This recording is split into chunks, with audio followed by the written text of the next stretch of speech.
Per usual.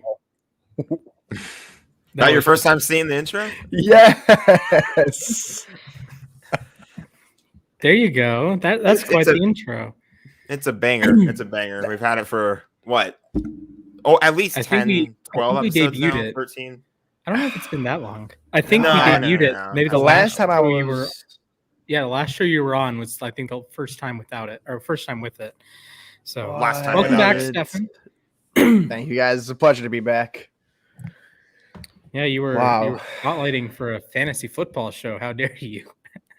I got booked on to work on Tuesday. I'm like, I cannot work on Tuesdays. And then they're like, we're short staffed. I'm like, it's not my problem. But now it was. And then I was like, you know what? I'm like, no, I can't do this any much longer. I see the show every week. I'm like, I got to come back. Yes. So He's here. He's here. Everyone. I've actually gotten some feedback, and I think you're a lot of people's favorite. Really? Yeah. Ouch. Yeah, sorry, Jack. No one likes LA Jack. We know that. It's okay. Man. It's good to be back. It's good to have a show. We're a little late today, 6:30. Actually, it was our original time. Our original time was Friday at 6:30. Then we moved to Tuesday at 6.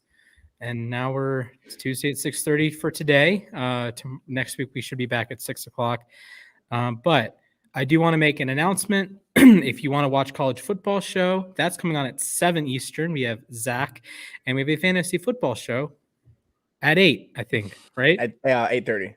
8:30. Okay. Yep. I'll get that set up in a little bit. So if you hate all three of us, well, I don't know what to say about What are you doing here? Yeah. 1, what are you doing here? 2, Stefan's going to be on the 8:30 show, but we have 2 more shows coming up tonight. So tonight is a huge day in sports.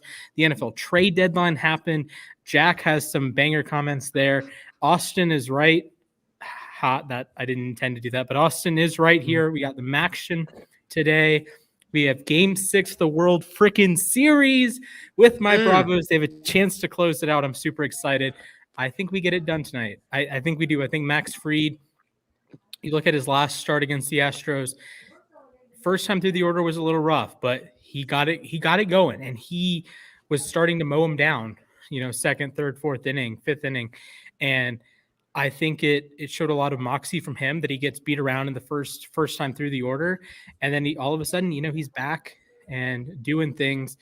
So huge quality there. I totally forgot to switch my camera before we started. Whoa. I'm in 1080p, so all of you guys can point out my acne. And one announcement before we dive into today's show. If the Braves win today, they should. If they win today or tomorrow, you will not be seeing my beard ever again. He's gonna bzzz. No way. It'll be gone. Yeah, seriously. I haven't shaved since December 31st, 2017 in a meaningful capacity. I've gotten trimmed once or twice for family things, but I've not been clean shaven since 2017. So it's been 6 years for me too. Don't worry. I've gotten down, but I've never actually fully, shaved it. Yeah. I'm thinking, I don't know what I'm going to do with the top because I do have pretty long hair. So I don't know if I want to go full ball here. No. See, leave the top. I should go the me route. Yeah. Nah, they'll cut. Honestly, though, I like how you have the hair. If you shave it, just play around with it. See how it looks with just a mustache. See how it looks with nothing. And then, hey. Yeah, I don't know. I do like Ian Anderson and Dansby Swanson. If I was a female, those would be my celebrity crushes. Handsome men, if that makes sense. So this is not the podcast for that. This is not the show for that. This is a football primary show. Let's get into Jack. Your team traded for a future Hall of Famer. How do you feel about that? Von Miller's a freaking Ram. Are you kidding me? Traded? Are you kidding me? Just got for freaking pennies on the dollar? What? How did no one else? Second and third, and it was I was a second and third. So let me ask you then: who do you guys plan on drafting the next few years? So you guys, who cares? Who cares? This team is all in on this year. I'm going to tell you that right now. Okay, so if they don't win this year, then say, because I saw a tweet before we started, and they were saying that after this year, maybe into next year, they start to digress. Do you agree with that, or do you think this is a 2 to 3 year project? I think it's a 2 to 3 year project. I think the window is. I think people are jumping to conclusions when they say if the Rams don't win this year, they're screwed. No, Stafford is still going to be around. Donald, Ramsey, they will still be around. Cup, Woods, they will still be around. That's a lot of money. Yeah, That's a lot of money towards those guys. But this is the time they wanted their window to be open. They were shooting for pretty much right around here, and they I think Les Snead mentioned at some point today too that they did discuss a bit of a long-term deal with Von Miller's camp. I don't know what they mean by long-term. I don't think Von Miller really needs like a 5-year extension, like 3 years, 2 years, 3 years, 2 years, something like that. More than 1 year, I would say, is probably what they're looking at. And it's crazy. The window was supposed to be open 3 years ago with Jared Goff. You guys somehow closed it for 1 year and reopened it right back up, and you're like, it never missed a beat. Exactly. It's insane. They're playing a crazy game here, but this is the ultimate just worry about it later team. Like they want right now at this point in time, the only thing they have to worry about is can they actually get there and win, and I think they absolutely can. So first off, is Jared Goff the last Rams first round pick? I believe so. Okay, so I saw a meme, and it was Jared Goff scared the Rams so much that they decided to trade all of their first-round picks in perpetuity. I mean, if you line up these picks, like, honestly, I'm on the Rams side with this one. Like, why sit there and try to get a rookie you don't know is going to be promising? You can get Von Miller, you can get Jalen Ramsey, Aaron Donald, Matt Stafford. Like, you got all these guys for rookies that you didn't even think you could get or don't know anything of, and you're over here with superstars on a stacked team. This is like the Lakers in football. Let me just... I'm going to play devil's advocate. Let me make it very clear that Von Miller is an awesome player. He would still be in my top 100. Here's what I'm going to say. I know where you're going with this. Von Miller is not what he used to be. I have some pushback to that. He is like 95% of prime Von Miller right now. I still think he's great. Don't get me wrong. Like he's awesome. He's the best edge guy the Rams have had in a very long time. Like pretty much throughout Aaron Donald's entire time with this team. Chris Long was there. Yep, he was fine. Robert Quinn was. Yeah. Robert Quinn was. I miss Robert Quinn. I loved Robert Quinn back in that day. But Von Miller, I mean, did you guys? You didn't have Adrian Claiborne, right? Claiborne was with Atlanta for a little bit, Dallas for a little bit, right? Yeah, Tampa. Tampa when they won the chip last year. Yeah, he's been on a bunch of different teams. I used to follow them when they got drafted years ago, so I was always like in Madden picking them as my guys. Rookies. So here's my pushback with the Rams trade.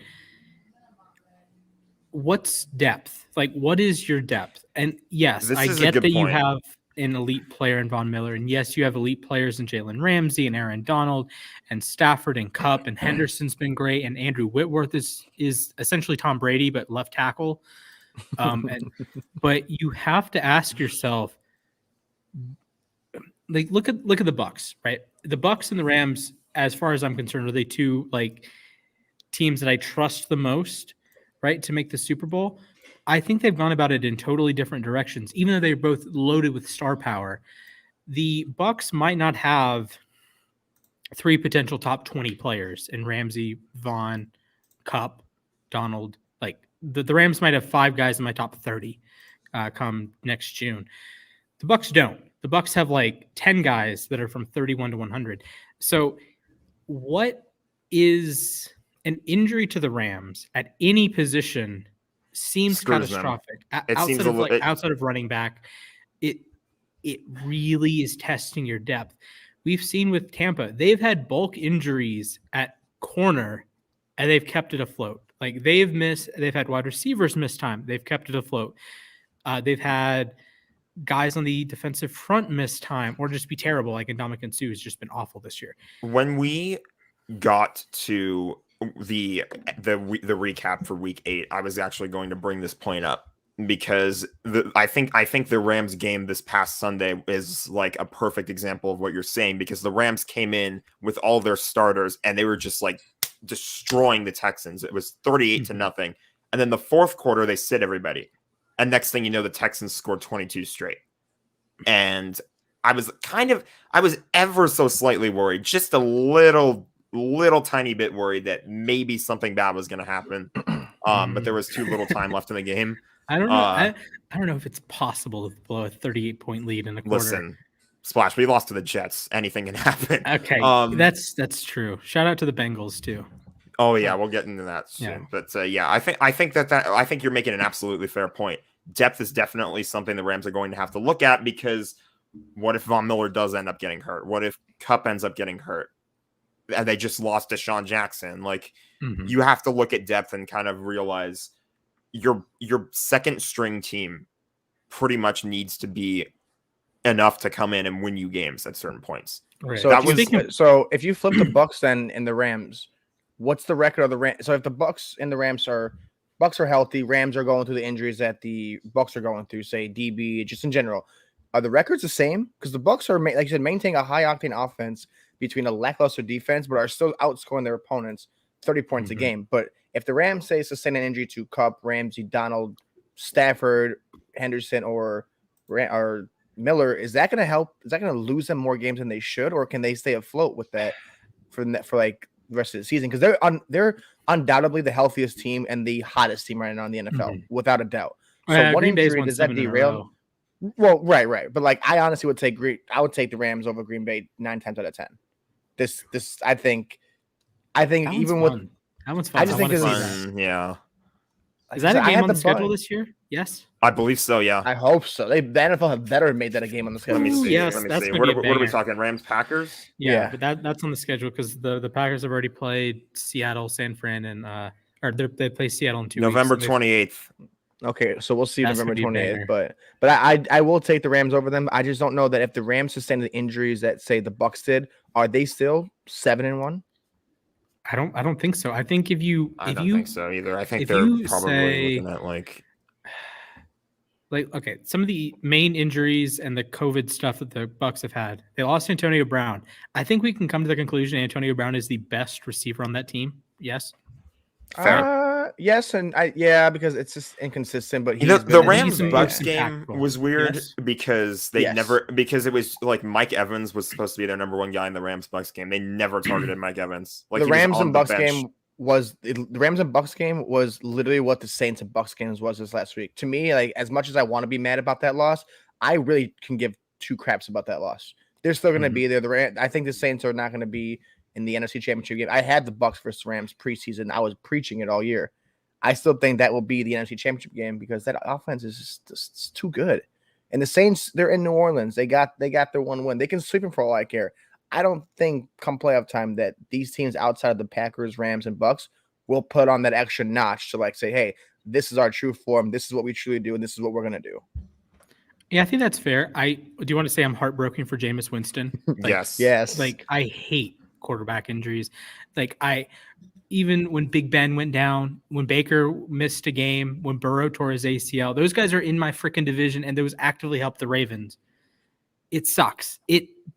Quarterback even injuries. Even when Goff suck. got hurt, like I hated it. Like I didn't. I was upset with the way he was playing, but I didn't want him to be like get hurt or anything. Yeah, they just ruined the game of sports. Injuries, like especially this year, I can give you a whole like Pro Bowl team of injuries that got hurt. Like 15 dudes from my top one. Daniel Hunter is out for the year. Ronnie Stanley. Derrick Henry's out next week. We were supposed to go up against Derrick Henry next week. 10 weeks, right? Like this is the most injury plagued year. This is, and I've Quentin always Nelson. made this Freaking Quentin Nelson missed games. Need I say? Russell Wilson missed games. Oh, that ruins the Seahawks.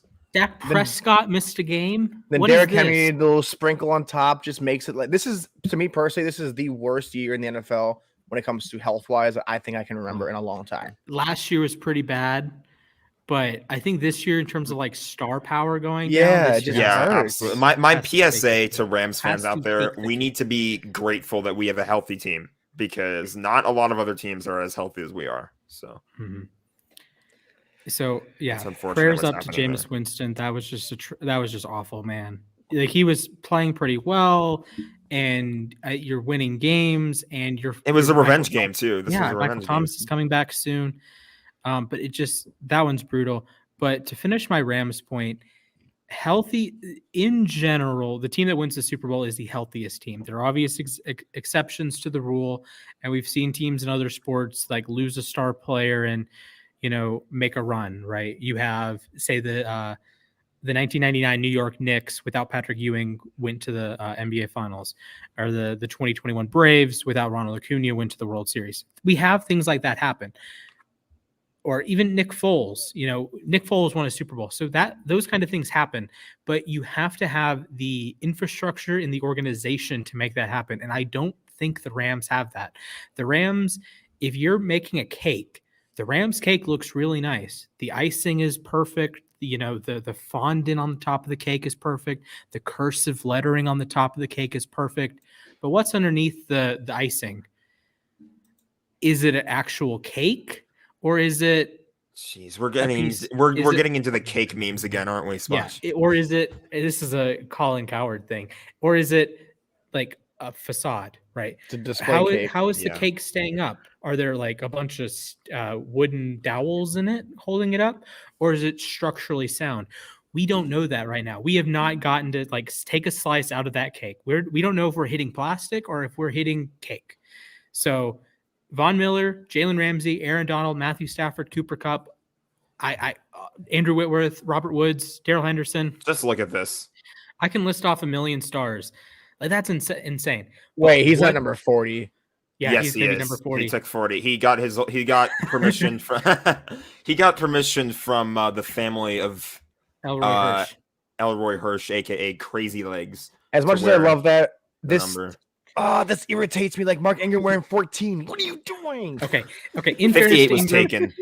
In fairness to Ingram, he wanted to wear 22, and Chauncey Gardner-Johnson already wears it. And once you start a game with it, you can't change. Yeah. So he couldn't change into 22.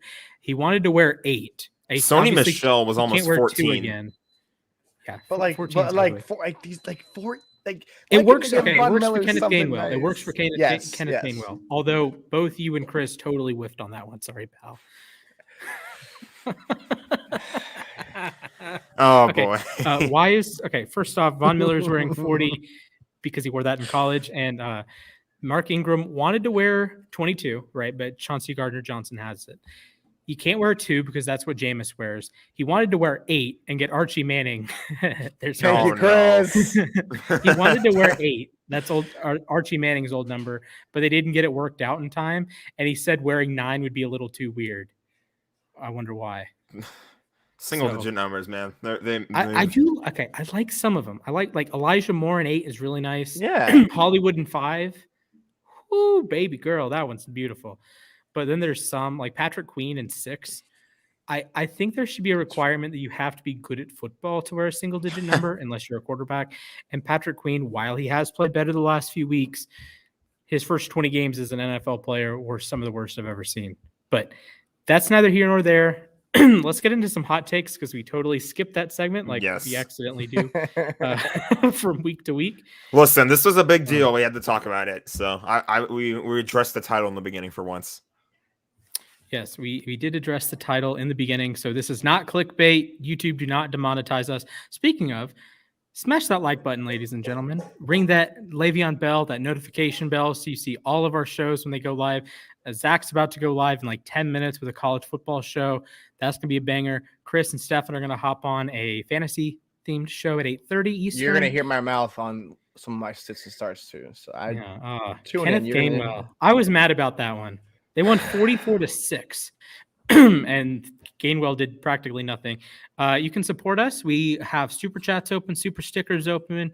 If you appreciate our content, love what we do, you can give back to us, help us feed our families, help me buy Red Powerade. Shout out to my mom. It's all about the blue. Help me buy a Von Miller jersey.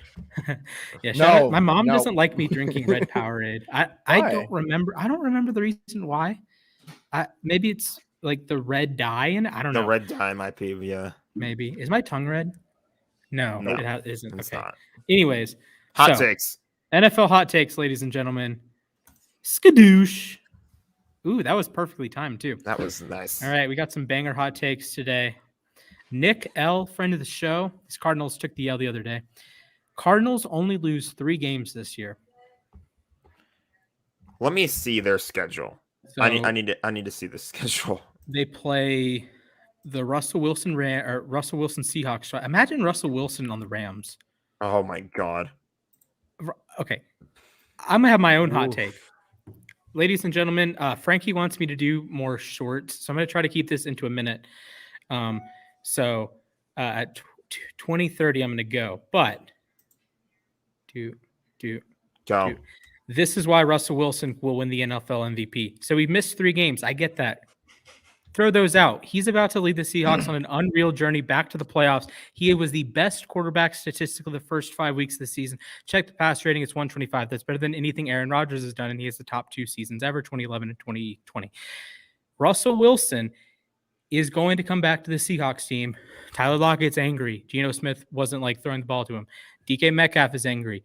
Shane Waldron's angry that he is missing Russell Wilson. All 3 of the amigos are back, ladies and gentlemen.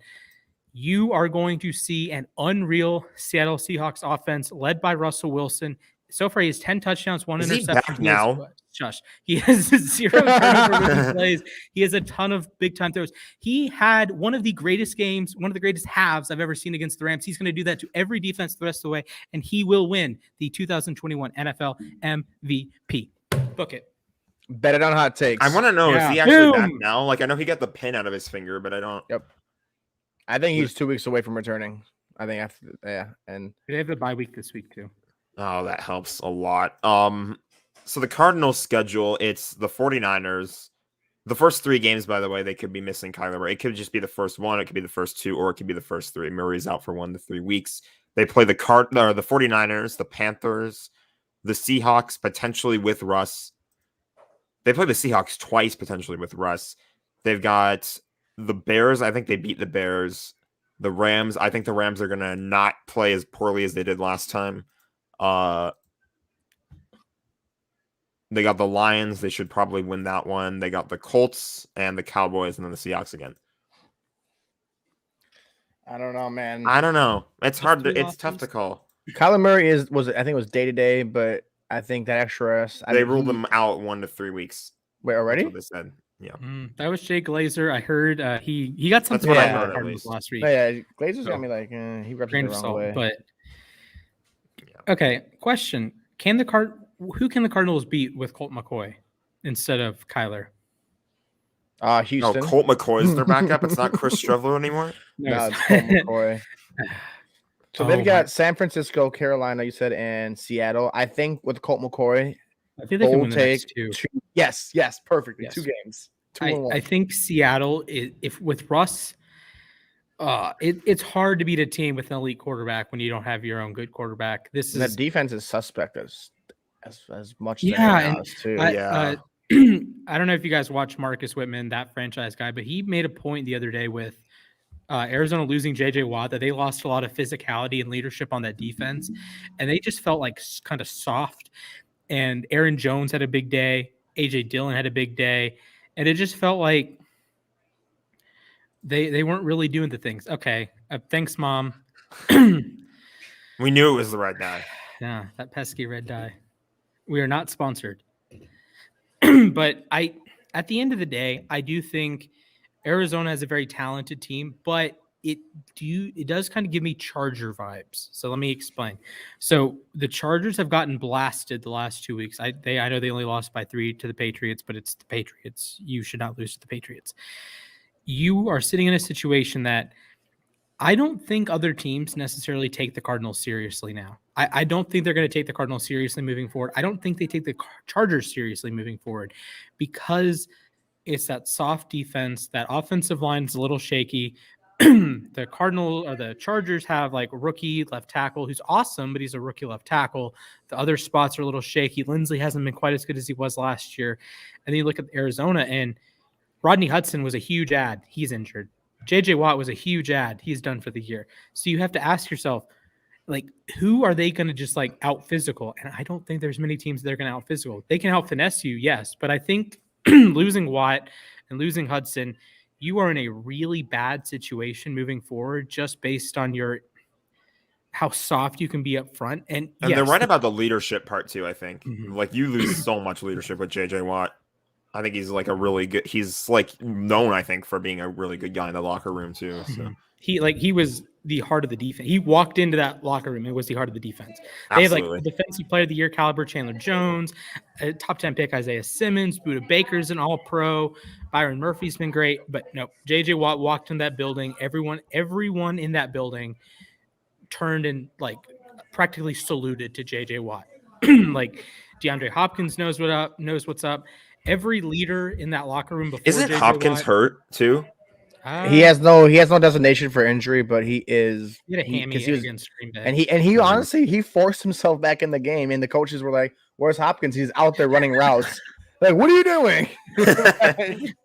Hopkins is a bad man. I love He's him, man. such a I bad love man. his resilience. I wish we one day we're going to be in a proper sound booth, and I'm going to queue up the ability for. You guys remember when he went one-on-one with D'Angelo Hall? Oh, I fear God, homie. Yeah. Yeah. He broke that man's life. Yeah, he ended D'Angelo Hall. Rest in peace, buddy. He has kids, a family to feed. That was the filthiest 30 seconds of TV I've ever seen. That's my top 5 favorite moments in NFL. And then the other ones that Cam Newton, like, oh, you've been watching film? Watch this. And he scores against the Luke Kuechly defense. I miss watching Luke Kuechly. I don't like the Panthers, but I miss watching Luke Kuechly every week. Kuechly was fun to watch, yeah. Oh man, let's move on to our next take. Let's see. I put this, by the way, as let's go with Cayenne on the hot take meter. I would probably go habanero. I think they lose to the Rams. They probably split with Seattle, and that means they've already lost 3. So that means they would have to win out. That's a tough ask. I think 12 The and NFC West 5. winning out is just tough. 12 and 5 for me. Okay, we got the Baker Mayfield for MVP guy. Biggest surprise is the start the Bengals had about the. Hold up. The biggest surprise is the start the Bengals had, and the biggest disappointment will be when they only win 10 games. I mean, Joe Burrow does not want to win games. You cannot trust the Cincinnati Bengals. They last week we had it in our title, like we were thinking they could be for real, and then they go out there and lose to the Jets. Oh man, Brian Cushing was the man. Oh, he was a dog too. And D'Amico Ryans now the DC for San Francisco. Those like mid 2000s Texans defenses, early 2010s. They had some dogs on them. Like Mario they had Williams. Now Cortland Finnegan wasn't on the Texans, but Andre Johnson. Speaking of top 5 moments, we could have a whole show about those. Like the dumbest moments in sport. I would love to do that. Dumbest moments in sport. I would love to do that. I would absolutely love to do that. Okay, so I think the Bengals, they don't play another really good team the rest of the way, other than Baltimore, but they have, I think, a matchup advantage over Baltimore because Baltimore, there's just some matchups that work. Like say Baltimore against the Chargers. The Chargers are probably a better team, but Baltimore knows how to work them.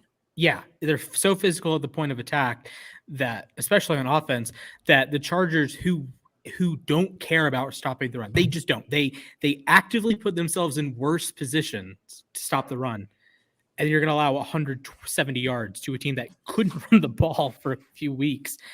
And Cincinnati, same thing. They have a terrible offensive line, right? Besides Jonah, and then the Ravens have a questionable pass rush with one. Like Calais Campbell is cool, better run defender. Odafe Owe is cool, but he's more of an energy guy than like an actual polished pass rusher. Like, what are you doing? And okay, you're going to bully the Ravens off the ball, and Joe Mixon's going to have a huge run, and P. Ryan's going to have a huge run, and Burrow's going to have all the time in the world, even when Baltimore blitzes. So I think that's a bad matchup, but Baltimore is the highest ranked team I have them facing the rest of the season. So they should rattle off a lot of wins. I know they lost to the Jets. So did Tennessee. Don't panic. Don't panic with the Bengals. Joe Burrow is a top 10 quarterback. Jamar Chase is the most well-rounded receiver in the NFL. Most well-rounded receiver in the NFL. Trey Hendrickson's awesome. Von Bell had a spectacular game against the Jets. So I think they just got unlucky, essentially. They had a trap game. Yeah, they had a really fluky Yeah. turnover late. Burrow got it batted up in the air by Shaq Lawson. Unreal play by Lawson. But how often does that play happen? Or let's watch the Colts game. How often does Carson Wentz or Patrick Mahomes or any other quarterback put the ball in harm's way and it hits the turf, right? How often do we see a batted ball hang up in the air and it just hits the ground? Okay, if it happens to hit the ground, the Bengals win that game. Or if the Jets don't get one of the weirdest helmet-to-helmet calls ever. Yeah, that was that. Bengals may win that game. That's why they lost. They didn't lose the game because, I mean, yeah, Joe Burrow had a fourth quarter touchdown, which he had against Chicago that one time a few weeks ago, and they lost the game solely off of that. So they're not losing because they suck. They're losing because they're kind of making mental mistakes. And then, of course, one bad helmet-to-helmet that should not have been called. But then again, the NFL has given anybody a call. I mean, it's been like flag central. I get it. You want to keep these players. You want to keep these players safe. Oh, you want to keep them safe, but either the refs have like their money line in Vegas somewhere, and they want to make sure that they cover a spread, or good Lord. There's something that I don't know. It's reminding me of that year where they had the strike when the refs were like the replacement refs. Yeah, then Russell Wilson, don't even start with the Russell Wilson touchdown interception or whatever it was. Was it like hailception? The Mary like failception? Fail Mary. Yeah, that's what it was. Fail Mary. Or heck, even the Ravens-Patriots game, like the one time we actually beat the Patriots in the regular season, it was on a I don't even field goal. I still don't know if Tucker made that field goal. No, I was running around my room. I remember that. And Belichick's like, no. I'm like he missed it, and I'm like looking in depth frame by frame. I'm like, he missed it. They're screwing us over. And Belichick got a flag for touching the ref, or got because he grabbed because he's running, and there's like a picture of him grabbing him on the side. You're like, God, like that was the only time we beat the Patriots in the regular season before the Sunday night game with Lamar. That was unreal. Okay, Bengals take. I think they're better than 10-7. For them to go 10-7, they would have to finish 5-4. I think they just have too many winnable games in their season. Pittsburgh is interesting though, because Pittsburgh's going to have a Watt and Tuitt. The Browns, you have Garrett and Clowney. Garrett was, I know he was playing against a rookie left tackle and he wasn't getting chipped much, but Myles Garrett had one of the greatest edge performances that's not going to show up in the stat sheet. He only had 4 pressures. He only had 1 sack, but he beat Dan Moore into the ground.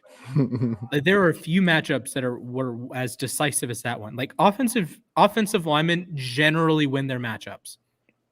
Like even a bad win rate is like 90%, right? Dan Moore won on like 40% of his reps. Like, it was a catastrophe. He was getting blown off the ball snap after snap after snap after snap after snap after snap. Like, Myles Garrett turned a 1 out of 10 into a 50-50, essentially. It's like how like Allen Robinson in general turns a 50-50 ball into like an 80-20 ball. Myles Garrett was turning a 1 out of 10 rep into a 50-50 rep every single rep, and it was spectacular to watch.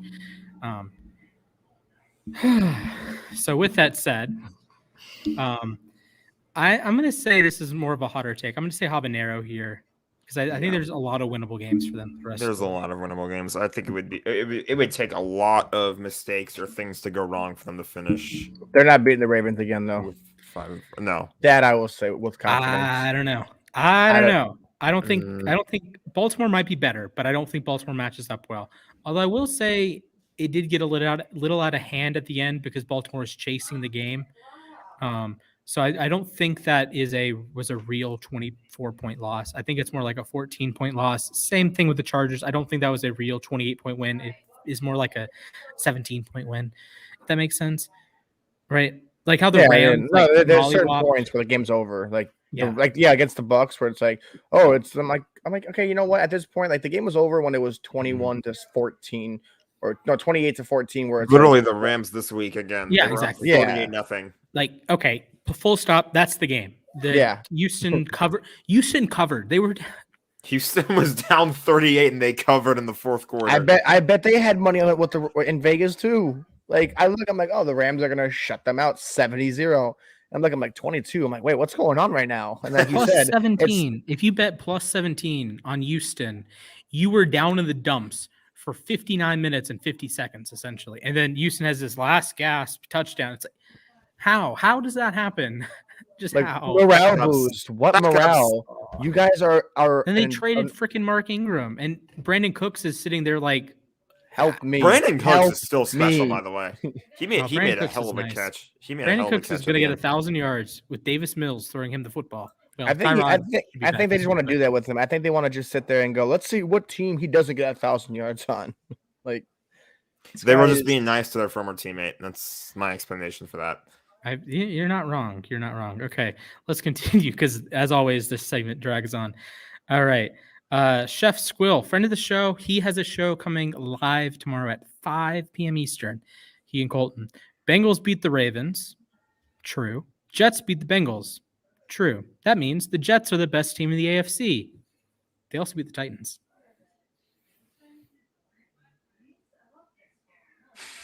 I think the Blake faces say it all. Okay. the Jets have to win a minimum of 3 games. It just sucks that when they win the one game, people are like, "Oh my god!"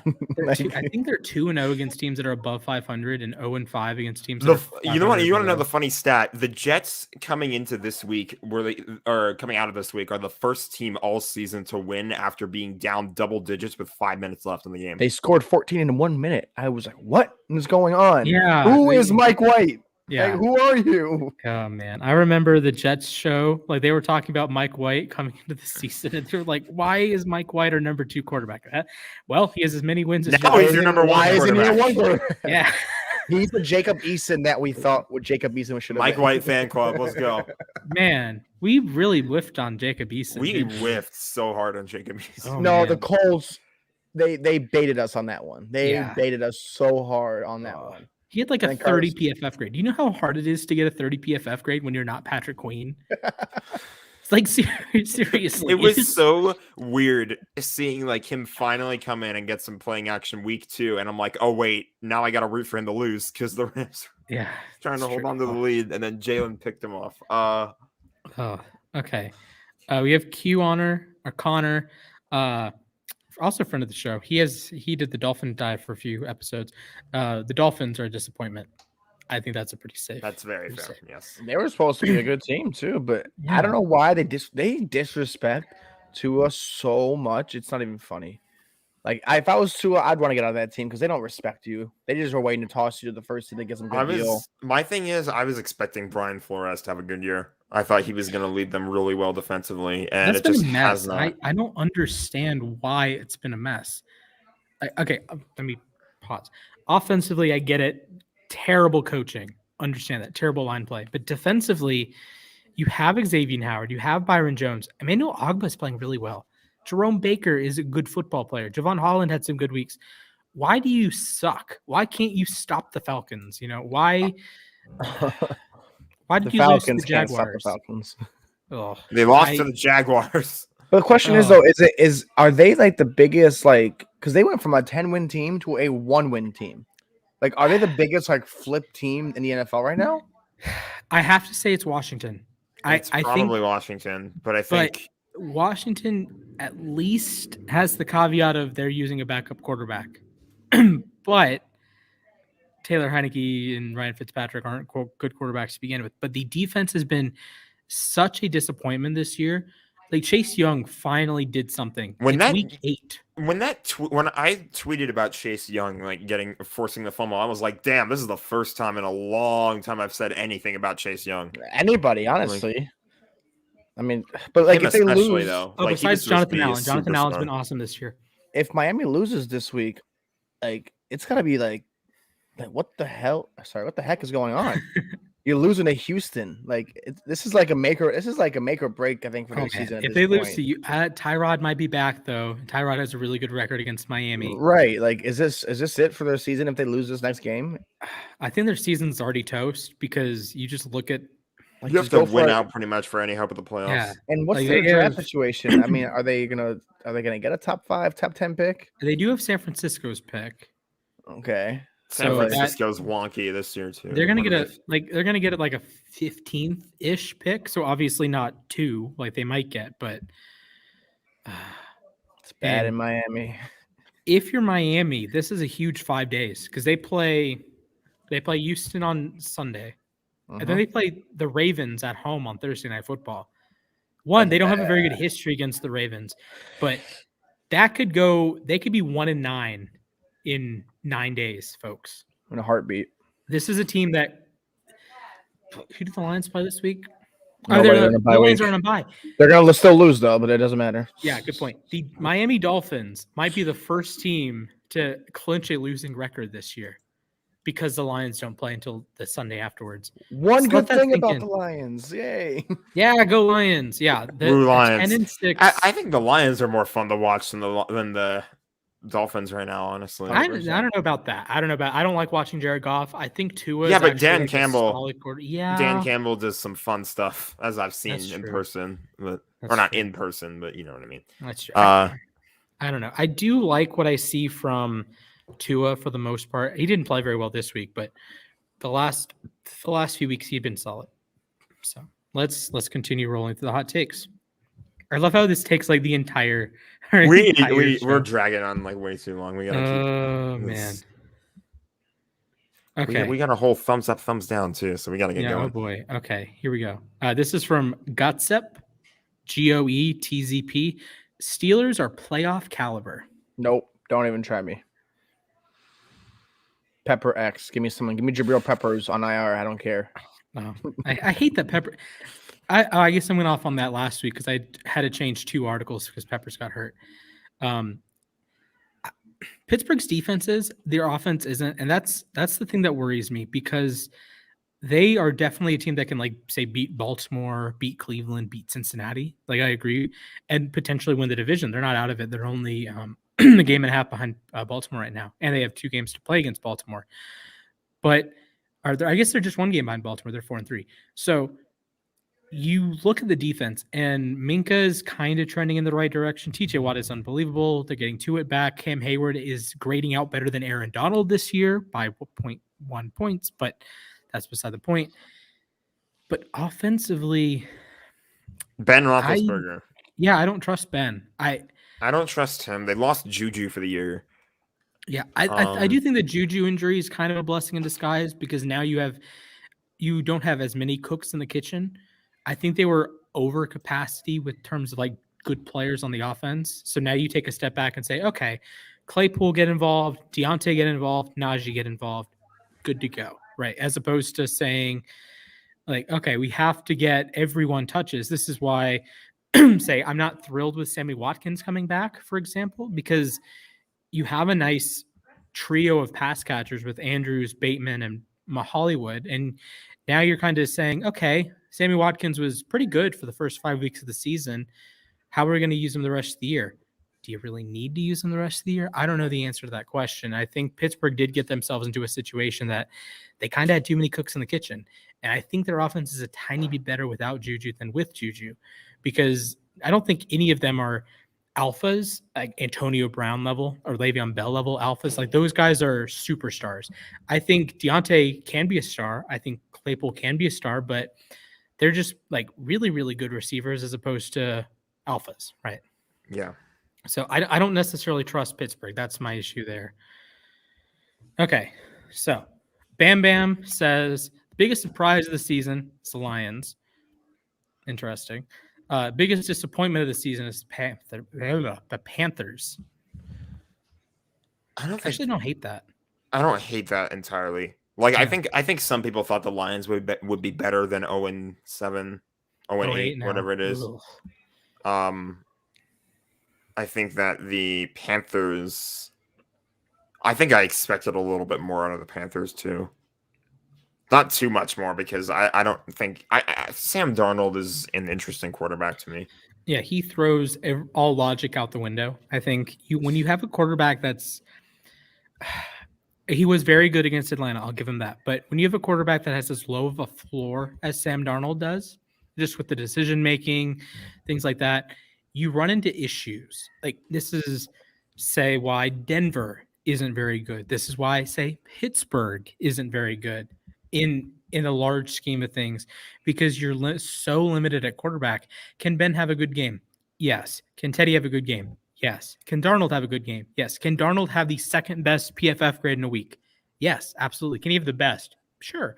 But he's also going to have some 30s. And like I said, it's really hard to get a 30. He's going to have some 40s. He's going to have some stinkers. He's going to have some games that he puts the ball in harm's way 5 times. And you just kind of ask yourself, what are you doing? What is the plan of action here? So we got a couple more hot takes. This is from MT. Sure. Habanero hot. Wilson is going to come back and lead the Seahawks to second in the division and pass the second in the division. We know, Jack, your Rams are going to be number 1. No, that's not what I was going for. That's not what I was going for. Back. They're 4 games out of with Russ, they were like they were last in the division. I'm pretty sure. Okay, they were 2-2 in games that Russ fully played, and that's one was fair. And then they had their game against the Rams that you don't know what happens in the second half. I'll say this: with Russ, they blew a 20-something point lead. I think it was against the Titans. I think it was 16. Was it 16? I think it was 16. It was at least that's a top 10 team, right? That's a Derrick Henry. I find it hard to hang that one against Seattle. Oh, I'm blaming Seattle 100% on that one. Their defense is the reason that they're going to be that will be their demise. Russell Wilson can go be a MVP quarterback, but that defense will drag them down to just nothing, and they're just that bad, I believe. Splash, you said that the when we talked about the Cardinals earlier, you said that we didn't think the Cardinals would be able to out physical the Seahawks. I think the Seahawks might win that matchup, but I think the Cardinals, there are a lot of really good. I mean, there's a lot of winnable games in there on their schedule still. Who, Arizona or Seattle? Arizona. Oh yeah, I agree with that. I think the Cardinals might win too many games for the Seahawks to catch up to. I think the Cardinals finish second. They have too much of a lead to and that's catastrophic. I think that's fair. Although, that's the logic I'm going for. Seattle will say Seattle plays them twice. They do. They do play them twice. So if they take both, then that 4-game lead turns to 2 real quick. So and Arizona has to play the Rams again, and San Francisco again. There might not have Kyler for the San Francisco game, while it seems that Russ is coming back. And listen, look, I think Russell Wilson is unequivocally the best quarterback in the NFL this season. The stats, the tape, whatever you need, I gotcha. He has been unreal, and I think he can win the MVP. Like I said, I'd have been talking about it, but second in the division, I don't know. Playoffs, yes. I think the Seahawks, because let's focus on how kind of meh the NFC playoff picture is right now. So the Rams are the 5 seed, right? They're 7-1. Who's the 6 seed? Oh, the 5-2 Saints that just lost their quarterback. Okay. Although the Saints did beat Seattle head-to-head, that could be scary in the end. But 7 seed. Oh, the 4-4 Carolina Panthers. We are in a universe that the Atlanta Falcons are half game out of the playoffs. The Falcons are terrible. The Falcons are one of the worst teams in the NFL. They're half game out of the playoffs. It's so tight, yet it's so weird. It's so top-heavy. Yeah, like the Rams, you said they have the 5 seed, but they have the same record as the 1 seed. Mm-hmm. So I mean, anything, all the little stats and tiebreakers are coming into play here. It's ridiculous, Absolutely. But it's someone's in line to be upset come week 16 and 17. I think so. Someone's gonna be it's gonna be like one of those times where this team wins, that team has to win, this team has to win, and this team has to win, and then that one thing's gonna happen where someone's gonna be left out, and it's gonna be one of those top teams that we thought they're gonna be there, but I can't tell who that's gonna be because, like I said, it's a tight race. And it's still early. We're still not even technically halfway through the season. Right. This is true. This season's flown by, though. It's already week 8. Oh, my God. I hate it. I'm like, oh, my God. There's 6 weeks of fantasy before the playoffs. 9 weeks left until... It's so weird to think about. There's still a lot of football left, but it's we're already at... Because we're spoiled. We want it to last forever, and we know that time is time. But, we're not going to ever, unless admit you're Tom it. Brady. Time is not a factor unless you're Andrew Whitworth or Tom Brady. Bring the XFL back. Or yes. Okay, did you guys see LeBron's doppelganger? Yes. That scared the crap out of me. I'm like, is that Like, this is 37-year-old LeBron throws down a reverse dunk just casually in a regular season game, and then he like runs back down the court, turns around, and there's a guy like just same hat as LeBron has, and he has like this. I've seen LeBron wear that hat. I've seen LeBron wear that outfit. Same like beard, same facial. It was so weird. So we're on to you, LeBron. We have a couple more. Let's burn through these. This is from Avalist, a draft take. Kyle Hamilton should be the number 1 overall prospect, safety or not. I don't know about you guys. Kayvon Thibodeau. Kyle Hamilton is an awesome safety. Don't get me wrong. I think he's the best safety I've seen since at least Derwin. But perhaps the best DB. I loved Minka and Derwin in that draft class. He might be the best DB I've scouted. But Thibodeau's on another plane, I think. So you can do a 1A, 1B thing like I did with Chase and Okuda, but I don't think you should have Hamilton as your unequivocal number 1 prospect. I think Thibodeau and Hamilton are 1 and 2 probably, though.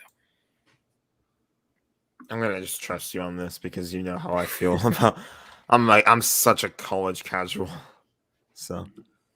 All right. Jared says the Giants were the biggest disappointment.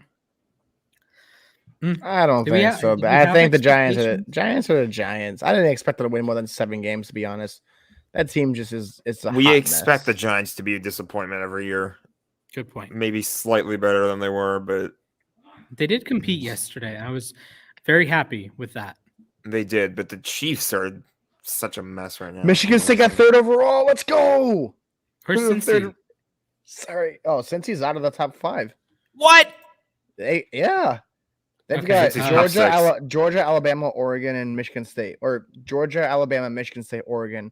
But the college finals is Bama versus State, which, God help us, that actually happens.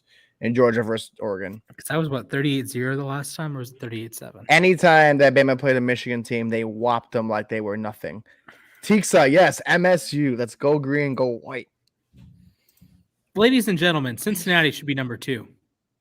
I believe they should be up there. Cincinnati should be 2. I don't care what their resume is. They should be 2. And I don't even care that they're undefeated. The talent-wise, oh, Jesus Christ. College Football Committee. What? And Oregon has a loss on their record. Like, you can't give a team a top 4 freaking ranking when you have a loss. I'm sorry. It's the NCAA. Well, the only team is Alabama. Yeah, I was the only team that's Alabama because they've proven for years and years and years and years and years that no matter what they have, they'll still come back and mollywop any team they want. Cincinnati is Roll Tide. I'm starting to get agitated now. Yeah, I'm infuriated. I can't imagine how Zach feels because I know Zach has said that the Cincinnati would compete in the SEC this year and they would win the Big Ten, but I am incensed. This is a Cincinnati team that is perhaps the best group of 5 team ever. Like, I'm not saying that lightly. I'm a Boise State fan. I know just how diggity darn well those Boise State Broncos were in the early 2000s or with Kellen Moore. This Cincinnati team is every bit as good as that Boise State team, and Desmond Ridder is probably it's definitely a better NFL prospect than Kellen Moore. What? College Football Playoff Committee, tell me what brand of cocaine you're on, please. Is the Colombian style? Or are we in like, you know what also makes me mad is just stop with the whole 4-team BS. Just make it a 6-team playoff. Just stop. Like that whole 4-team stuff is just like it's just annoying because it's like all these teams that should have made it, all these teams that are like, oh, Cincy has a better resume. Like if this is the end of the season and Cincy missed out on the playoff because of this garbage of a ranking, I would be pissed because in my eye, you're not going to see Cincinnati in the top 10 ever again for a long time. I think this would be like the year that they have to make it to the college football playoff. Yeah, I hate how that works because even like as a Boise State fan, so the Boise State has been ranked really high in like AP poll, BCS stuff, but it has to be a perfect storm, right? Alabama can go 11-1 and they can make the college football playoff. Like quite literally, they have done that. They have done that. But or make it an 8-team, yeah, I think so. Yeah, but with Boise State and the group of 5 teams, I understand that the margin of error has to be so thin that you have to have like an established, you have to be established, right? Cincinnati went to a New Year's Six Bowl last year. They lost on a last-second field goal to Georgia. They have to do that, and they have to be year after year after year one of the best 15 teams. UCF, they went to back-to-back. They had back-to-back undefeated seasons. Well, they lost in the they lost to Burrow in the one of the bowl games, but they went back-to-back undefeated season, and they didn't get considered. And is it bad for college football? Maybe, maybe not. Would they have won the title? I don't think so, but that shouldn't matter. So I feel bad for the kids in Cincinnati. I do. And that just sucks that they are as talented as any team in the country besides maybe Georgia. And they haven't done anything wrong. They can take Oregon head to head, I think. Yeah. They went to South Bend and beat them. Like beat Notre Dame. Like what more do you want? They have Twitter. If they go into Alabama right now and beat them in Tuscaloosa, are they only going to be ranked 4th? Like, what do they have to do? What would the spread on that game be? Would it be? I don't think Alabama's favored by more than like 7, and that's in Tuscaloosa. I think that they would give Bama a 14-point spread just because they love Alabama.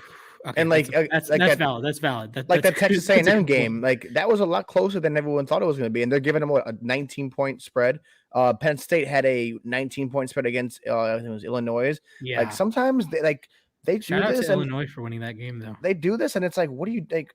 Give Cincinnati the respect. They're undefeated. Don't put a one-loss team that's not Bama over me, because then you really have me heated. The undefeated, like the one loss. See, you can't even you're having a hard time accepting it, because if I was an undefeated team, I expect to be the top 4. I get Oregon. That. Also, I do feel bad for the kids at SMU because they lost on a last-second kick return touchdown to Houston. Oh, I saw that. The first ever that was walk-off kick return. That was so brutal. History. Like that was like shades of the. You guys remember the Miami Duke game that they had all the laterals on? That was the last time anything like that had happened. But SMU was undefeated. They just scored to tie the game against Houston, and Houston takes the kickoff right back. I can't even on any level of football. That's brutal on any level. Yeah. Imagine to lose on a kickoff like return. You guys know the Arizona Green Bay playoff game, right? The double Hail Marys, and then Arizona walked right down the field in overtime. It's like that. It really is like that. Just the gut punch, but it was an immediate gut punch. I feel bad for those guys because SMU was having an awesome season. I don't even watch college football like that, and I'm just pissed for Cincinnati right now. Like it just doesn't. All right, I think I got brain disease from Cincinnati not being number 2 or number 3. Okay, last 2 more hot takes. We got AWB 55. Zach Wilson will be good. When? I mean, yeah. Where? There's no caveats here. Is he like now? Like, is he going to come back in like 2 weeks and be like a good quarterback? I don't know. Is he going to be good in 10 years? I don't know. Lambo truck. Browns and Bengals don't make playoffs. Steelers do, and Cardinals lose first round they're in. Pepper X. I agree with the Cardinals losing in the first round. I can see that. That I can see. It does. Everything in the playoff is matchup dependent. I feel like, well, not even matchup. It's just honestly, you could be matched up well. Like the Rams can go in there and like play a team that they were supposed to smack, and you never know. I understand that. I'm just saying, like the Cardinals are a team where a lot of people, I think, experience in the playoffs and like a huge game situation like the playoffs helps. The Cardinals don't have that much of that. That's good. I think they could be upset. Kyler Murray's never been in the playoffs. Even JJ Watt, he's never really made like much of a deep playoff run. Did lose to Baltimore in the divisional round. He did. Didn't they get shut out that game? No, that was against Kansas City. Okay, yeah. So I don't hate the Cardinals one. So okay, I think we're all in agreement that the Rams are going to be the number 1 seed in the NFC West, right? That's looking like so, yeah. Okay. So just quick yes or no's to these questions. Do the Cardinals win in Dallas? No. Do the Cardinals win in Green Bay? No. Do the Cardinals win at SoFi? No. Maybe. Probably not. Do the Cardinals win in Tampa? No. Okay. Maybe. That offensive line, like we saw last game, that offensive line is abysmal. They're trash. They're garbage. They're like the epitome of high school. Like I've never seen Kyler Murray run for his life this much in my life. I thought Cincinnati had a better offensive line. This offensive line is It's putrid. It's so bad, and they're doing nothing to help him. The trade deadline One passed, thing that I and have they didn't do learned, anything. one thing that I have learned from the NFC West is that home field advantage does not matter. Like I see the away team wins so much, it's ridiculous. Because that whole like division is like a slugfest. It's like you could be the best team, and you like could still even lose. if all 4 teams don't make the playoffs, like I said they would, it's still like they will go out of their way just to win a game in this division, just to play spoiler. Yeah. Didn't the Niners sweep the Rams last year? We don't talk about last year. Oh man! And Jared Goff beat the Seahawks with no thumb. He did. That was weird. Okay, that's our hot take segment. One of these days, the Rams are going to win against the 49ers. Hopefully, preferably in 2 weeks' time. But yeah. All right, that'll be hot takes for today. Stefan, you got to run. Yes, I do. I'll be back. I will be back next week for the show again for the full one. But right. that is going to be back. Thank you guys for having me. Continue to leave me on and not dropping me off like a fly. Of course. It was good to have you back. Yeah. But I'll be back in an hour. I got to do that show with Chris, the fantasy waiver wires. So if you guys want help on your waiver wires, you want to see me go off on the takes that I told you guys to pick, it will be explosive. Yeah, I feel bad for Kenny Gainwell. You have a 44 to Devontae Smith didn't even do anything. That was 44 points and nobody had 80 yards besides their tight end Goddard. Oh, what a strange week in the NFL. Justin Fields was the number 2 rusher. Darius Slay pick 6 against his former team. I like that though. I forgot to put him in my team of the week. Oh no. No. Okay, so I already submitted it to the guys, but Adrian Phillips revenge game, Xavier Woods revenge game, and of course Darius Slay revenge game. So big shout out to revenge games. Speaking of return games, thank you for coming back, Stefan. It's always a pleasure. Thank you guys. See you in about an hour. See you in an hour, and I'll see you guys next week as well. Catch you later. All right. So Tixa has another hot take. Panthers only win one more game the rest of the season. What's their schedule? I need to know schedules, honestly. They play Atlanta again, New Orleans again, Tampa twice, Buffalo. They play Miami. They've already played the Jets. They're beating New England. They're beating Washington. They're beating Miami. I think, they're going to win a couple games out of that. They're going to find a way to lose to Atlanta. They're losing. I don't know. Bills. Atlanta's terrible. Atlanta's terrible, folks. They are. So, well, that's why they're called hot takes. This is true. So, before we transition, do we want to touch on the Henry Ruggs situation? It's sad what happened. It's terrible to see all this stuff. Like, so I get, as of right now, Henry Ruggs is facing DUI with like manslaughter. It's essentially a felony in Nevada, and there's a very solid chance that Henry Ruggs is in prison for a long time and doesn't play in the NFL again.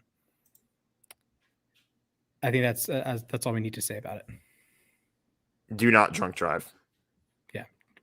Call an Uber, call a Lyft, call one of your friends, call a family member. Always get a ride. Always get a ride. Heck, if you're in the Georgia area, call me and I'll get my mom to come pick you up. My mom has said, if one of your friends is drunk, do not let them drive home. I'm like, okay, Mom, I can do that. Seriously, do not drunk drive. All right. Okay. On to brighter notes. I don't even remember what Thursday Night Football was. Green Bay beating Arizona because our boy AJ Green with a controller disconnected moment, not looking at the ball. Oh God, I laughed. You remember when Vontae Davis retired mid-game, right at halftime? Yeah, I do.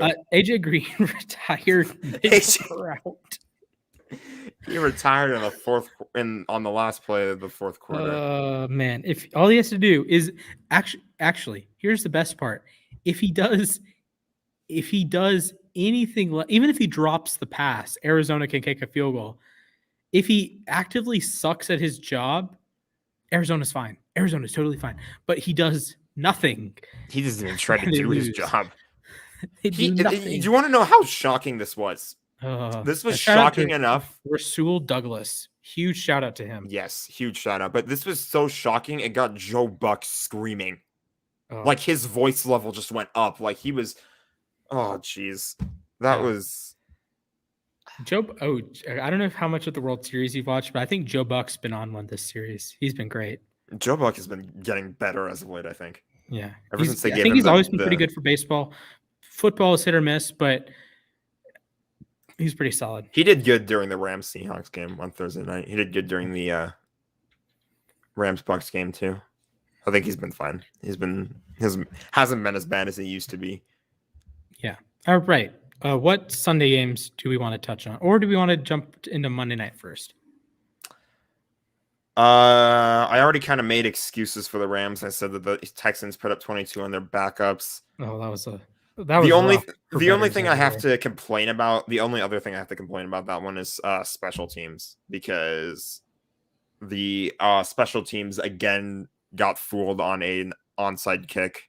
They got there were no fake punts, thank goodness, but the punt return game was not great. Like this is supposed to, with the Desean Jackson situation going on, this was supposed to be a good game for Tutu Atwell, and Tutu Atwell just got put on season-ending IR.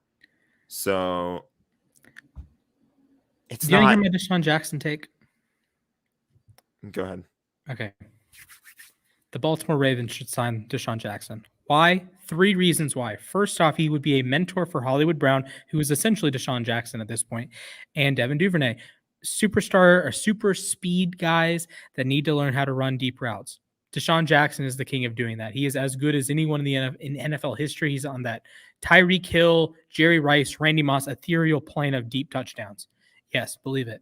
Number 2, he gets a revenge game against the Rams late in the season. You want your revenge, buddy? Go get it yourself. And part 3, Lamar Jackson leads the NFL in average depth of target by like 1.5 yards. No team in the NFL airs it out as much as the Ravens. If you want your deep touchdowns, come to Baltimore, buddy.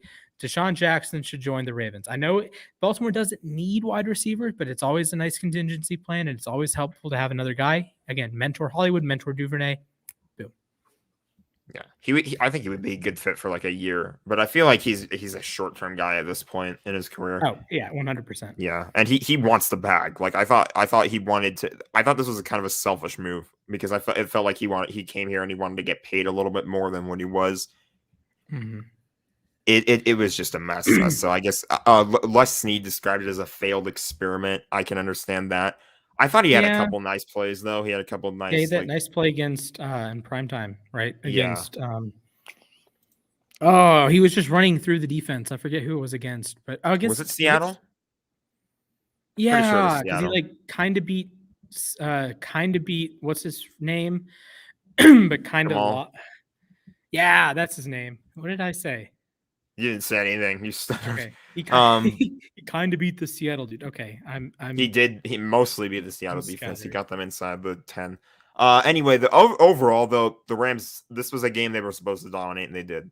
I'm happy with that results. The score does not reflect how close that was. This is a little meta. Okay, Mom, will do. Not right now, though. I'm doing a show, and the Braves are on in 15 minutes. Do we talk about Mike White? There was a better. He bet 1,000 ducks. I saw this. $1,000 on Mike White to lead all of Week 8 in passing yards.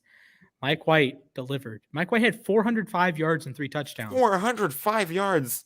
I need to find. Hang on. I need to find this list that we posted on the U Stadium Twitter. It was like this hilarious. Here's some context. Here's every other player in the history of the NFL to have 400 passing yards in their first start. Cam Newton. That's it. Cam Newton and Mike White. That's it.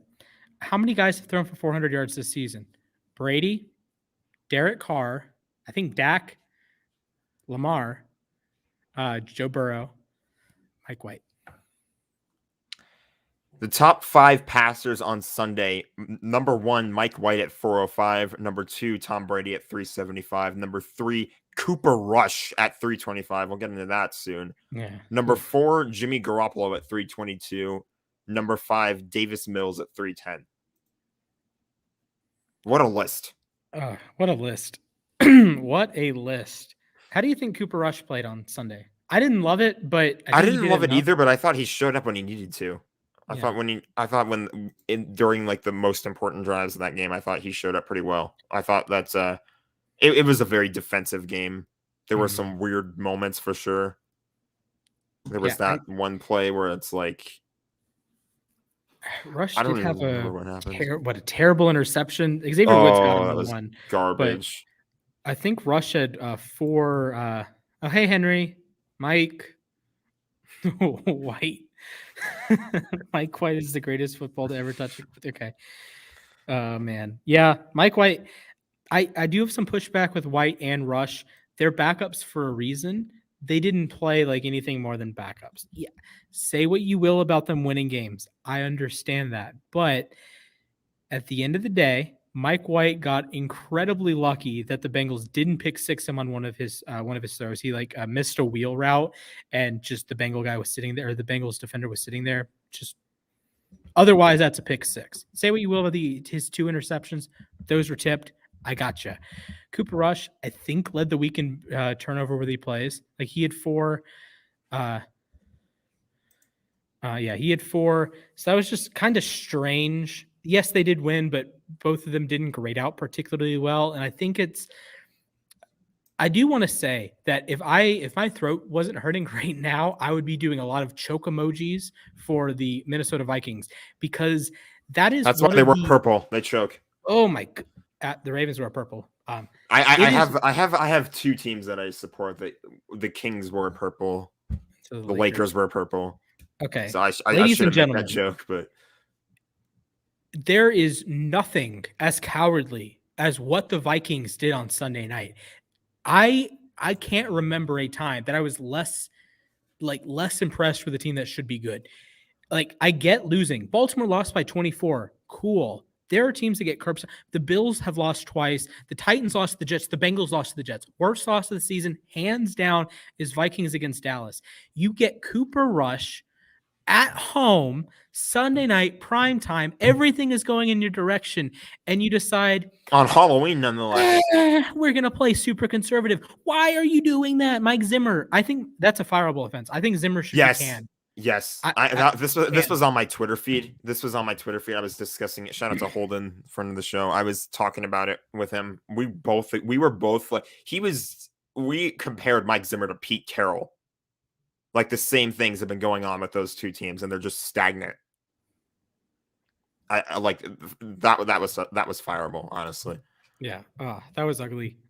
Although we should have some nice YouTube shorts from today. We're gonna get a lot of those. Keep my rants to like a 45-second interval, maybe a 50-second interval. I wonder. I think Mike Zimmer took the same crack that the College Football Playoff Committee did.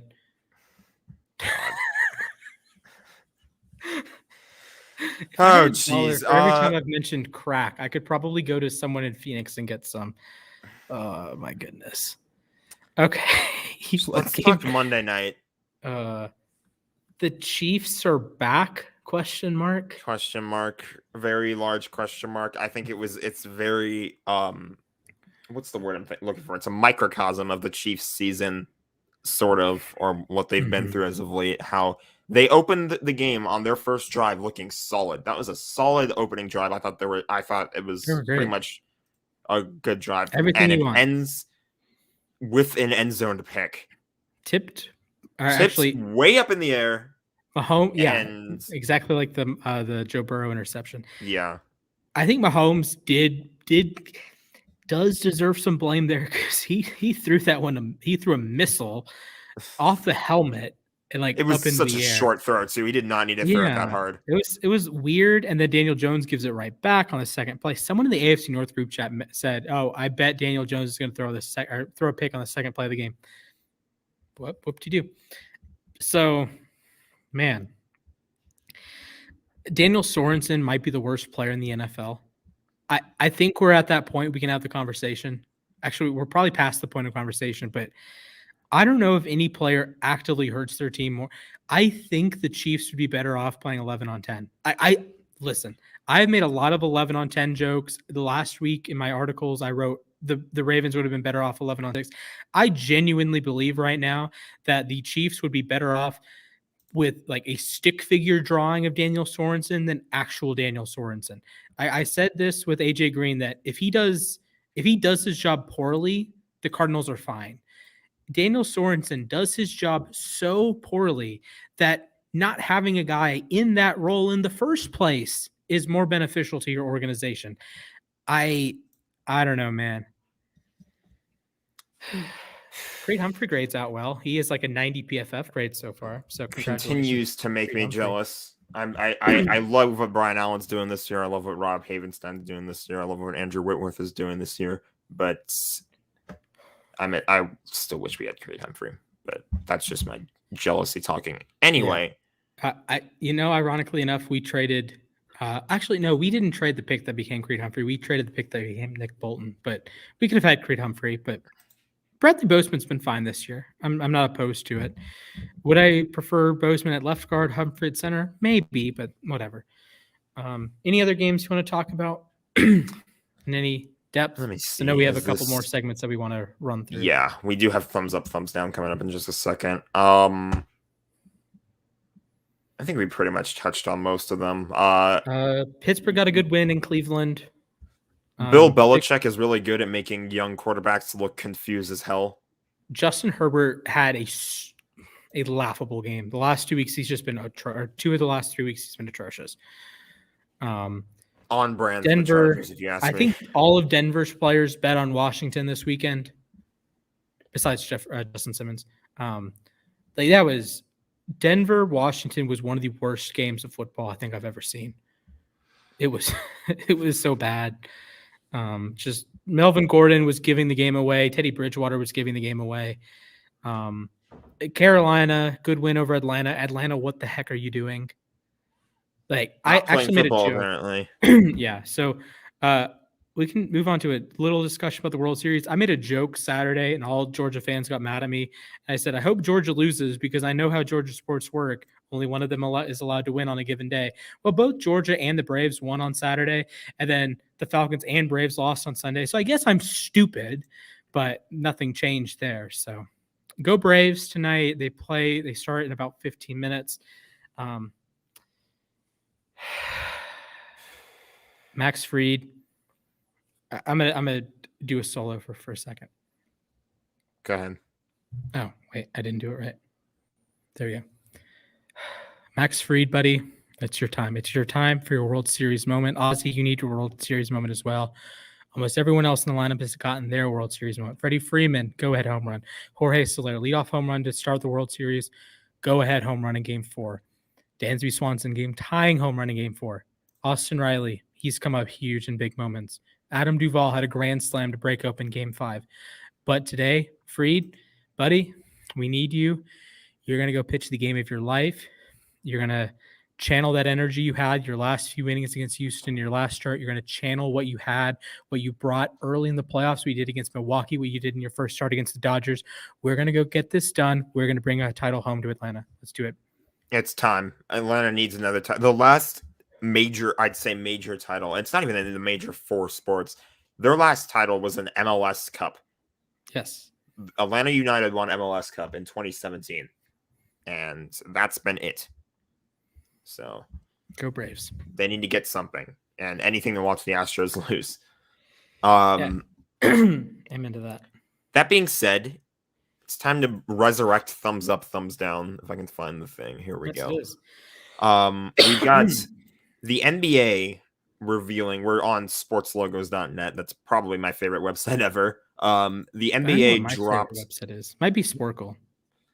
They dropped all of their 2021-2022 city jerseys. Since it's their 75th anniversary season, what they're doing is kind of similar to how the NHL did like reverse retros, where like you can see from the Hawks, for example, they're taking elements from a bunch of their past uniforms and merging them into one. So yeah, we'll start with Atlanta. What do you think? Thumbs up or thumbs down? First off, how do you feel about yellow, like on it as a primary color in your jersey? I've never hated it. Of course, I'm a Lakers fan, so like it's been there for a little Good bit, point. so I'm kind of used to it. But I guess it's more goldish than yellow, but yellow's not horrible. I'm gonna give 1 thumbs up here. I like the like the bird, the outreach of the bird. I like the font with Atlanta and the 15. I don't like the mismatching fonts. Is my issue with this. Hmm. Like you should Okay. make this and this match, but That's fair. That's fair. can they see my mouse? My Yeah, I cursor. can see your mouse. Okay. All right. I do like the full hawk extension. Yeah. I'll give it a thumbs up. Why not? Okay, 1 thumbs up for that one. Boston Celtics. Thumbs up. This is I'm gonna have a hard time reading Celtics. I think this is a thumbs down. I think the design is clean, but I think the overlapping green, like the kind of, it's almost like a PowerPoint font green or PowerPoint I can see font. what you mean from that. I don't I think like if it was a black base uniform, it would work better because you can actually Yes. see it better. But I guess there are some I get the colors green where and it the works, white are but timeless, some but don't. I like the shorts. I do like the shorts. I'll go. I like all the retired jerseys. I'm gonna go 1 thumbs down here. Okay. Brooklyn Nets. Very New Jersey Nets-esque. I'm going to give it a thumbs up. Double thumbs. This is beauty.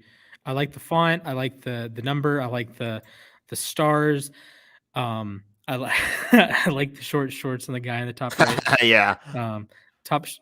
Yeah. I think these are a win. I think these are going to be very good. I get that it's New Jersey, not Brooklyn, but I think they should still be in New Jersey. But that's what's at the point.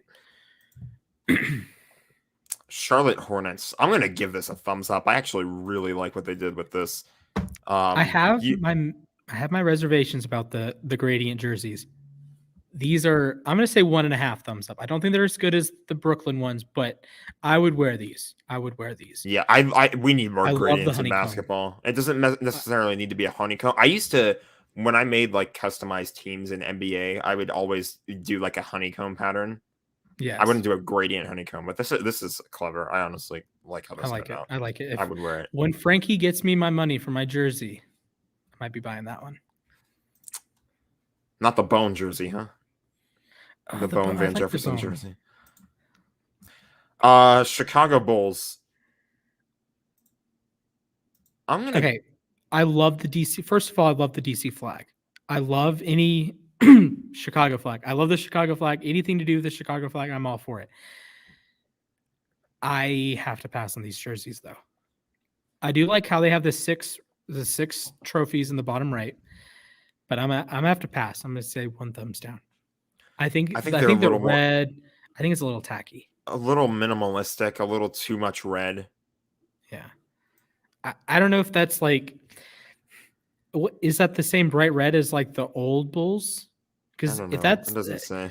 It just looks weird. It looks like too bright of a red, if that makes sense. Yeah. It's like, you know how there's like a hot pink? It looks like a hot red. Yeah, I see what you mean. Cavs, your team. I like the shorts.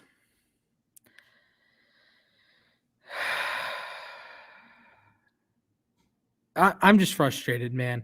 The Red Wings. Your teams can never come up with like decent looking, man. Reverse the Red retro Wings had style jerseys. Unequivocally, I've said unequivocally 5 times today. Had the worst reverse retro jerseys. They looked like practice jerseys. These are weird. I don't know if I'd wear these. I'm not I like the shorts. I like the old Cavs logo, both the C and the bucket. It's the striping that does it for me. I don't know if I'd wear that. I like the striping. I don't think I would buy this. I love the Cavs. You know what's sad? I bought the wrong number 4 player from USC. I bought Kevin Porter Jr. Then we have freaking Evan Mobley, who's the second coming of Anthony Davis. What?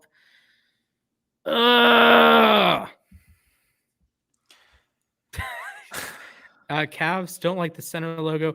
It is one of our like an older Cavalier logo. If you can scroll back, like I'm we kind had of that logo used to that being early 80s.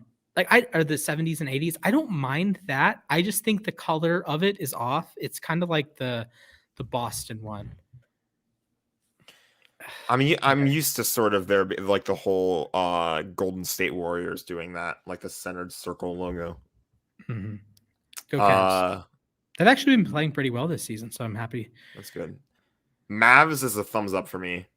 I like how they went like with a major like throwback with this. Yeah, I'll give it a thumbs up. I like it. I like how different it is. Yeah, I like the green too. I like all the colors. I like how they use green in this one. I like the word mark with like the cowboy hat. Is that yeah? That's nice. They have two different logos on the shorts. That's interesting. I think the Cavs did too. They had the C and then the Did they? The basket. Yeah, they did. That could be a thing that a lot of these do all of the teams do. Not all of them. Chicago doesn't. Because not every team has multiple logos. Yeah, I don't know. Ooh, the Hornets one is. Did I give that? Oh, I gave the Brooklyn. You gave that a thumbs up. Oh, we should have done a tier ranking for this. That's what I don't know if that's been made. Do I have 3 thumbs for this one? Oh my goodness! I'm not gonna do. I'm gonna do a W for this one. Yeah. Huge dubs. I love this. I've always wanted a Mahmoud Abdul-Rauf jersey. I might have to go get one now. I love the little nugget guy in the on the like the essentially the buckle of the shorts, but it's not a buckle. Yeah, I love these. These are dubs. Nicely done. Dubs. I love the rainbow pattern that they've done. Yeah, love it. Yeah. Gorgeous. Detroit Pistons. Oh, that's very red. I like this one more than Chicago. I'll give it a thumbs up. I can see Cade Cunningham rocking this. It's an underused color apparently with what they've got, so I won't hate this. I think they get a win for that one. They get a thumbs up for that one. Yeah. Not as good as Denver, not as good as Brooklyn, but I think that's a win. Golden State. This gets a thumbs up for me. I love where is it in my camera? There we go. I love black uniforms. I think this is a really nice touch. I love how they took inspiration from the Oakland Arena ceiling, is what that says, to make the logo. That's clever. They brought back a little bit of the lightning bolt when they had those. I don't love the color scheme here, but I do think it's a very nice jersey. I'm gonna go neutral here. No thumbs up, no thumbs down. You're gonna go sideways, pretty much. Yeah, we're just gonna do a sideways. I think it's a solid jersey. I don't think it's amazing, but I don't think it's bad. I think it's solid. Okay. Houston Rockets. This is hard to judge. A lot of these I'm seeing for the first time up close. Mm-hmm. The number 2 jersey that I've always wanted was a throwback Hakeem Olajuwon jersey. Double thumbs up for me. Yeah, I'll give it a thumbs up. I could see this like a Yao Ming. Yeah, I hate that Houston has no like super likable players right now besides Kevin Porter, but he's not playing well. 2, I already have his jersey. Yeah, I love it. 2 thumbs up for me. Yeah, by referring to that black and yellow comment, I was used to the Lakers with their black Mamba jerseys were black and yellow, so that's probably a reason why I like it. But I've always liked black stuff or like all dark colors. I'm a fan of that sort of thing. So, Pacers. The font is a little interesting for me, but other than that, I would probably go neutral on this. I think that thumbs down here. I think that the font is weird because it looks like the E has 4 strokes, and it's like, yeah, that's a little goofy. Yeah, it's a little goofy what they tried. They did, and big credit to everyone that designed these. We may or may not like them, but oh well. Yeah, a lot of work definitely went into these. I love how they pulled inspiration from a lot of these too. Like you can see the Clippers, pretty much everything except Los Angeles here. They reference their time as Buffalo. They reference their time as San Diego. I like these. I like the nautical blue. I like the Buffalo Braves logo. Okay. Elephant in the room. The whole Atlanta Braves, is it racist? Probably, but I like the logo, man. Is that okay? Like, Yeah, I think it's can okay to like the logo. the logo like here, right? Or the Buffalo Braves. Can I like the logo? Can I think it's aesthetically pleasing? Yes. Is that okay? I think it's okay. Okay. I like I think these are a win. I think these are I'm rolling double thumbs up here. Okay. Here we go. Lakers. This is interesting to me. This is super, super interesting. It's like I don't like the shorts. the shorts are too blue. Yeah. The shorts are way too blue. I do like the logo on the side. It doesn't point out to the logo, but it has like the whole like the whole like triangle Los Angeles Lakers logo, if you remember that. Mm-hmm. I'll give it a thumbs up, but I don't completely love it. I mean, like the idea here. I like the idea. I see what they were going for. I like the stars. My thing is I've never been a fan of like the classic like tilted word mark. That's always been weird to me. So I don't know. I think these are okay. I would go neutral on this one. I feel the same way about like when they did the gold. Like I think it was the one that Shaq designed the other year. Hmm. I didn't hate it, but I don't think it's something I would be wearing. So yeah, I'm not really vibing with this one as much as I probably could. Memphis. I love the Vancouver Grizzlies references here. I'm gonna give it a thumbs up. Let's see. I like the. I like that Grizzly on the shorts. Yeah, I didn't think they tried to do too much fancy here, but I don't think they really needed to. I like if you just wore this as a normal jersey, I think that's fine. So I like it. It. That's why I gave it a thumbs up. I think it would make for a nice jersey. Totally taking the reverse retro concept here by doing the old Grizzlies logos in the modern colors. Gorgeous. So that looks nice. Miami Heat. This is interesting. This is like when you see people make these all the time, like they cut out like magazine letters and like mash this them is together. Like is it the Zodiac that did that? Something like that. I don't remember. Or is it Ted Kaczynski? Some dude that killed a bunch of people did something like this, and that I can't say I'm a huge fan. I love the idea, but I can't say I'm a huge fan. It's a little strange. It's so weird. It's very Miami, though. I'll give them that. Yeah, I'll give it to a +2 for being Miami. Milwaukee. This one's weird. I like the sides. I like you get some purple in there. You get some blues. You get the greens. I like it a lot. The purple's not horrible. Yeah, I think it's okay. It would probably be like a C tier. I'll give it I'll give it the sideways. I can never point my thumb in the right direction either, so there you go. T-balls. Oh, this is nice.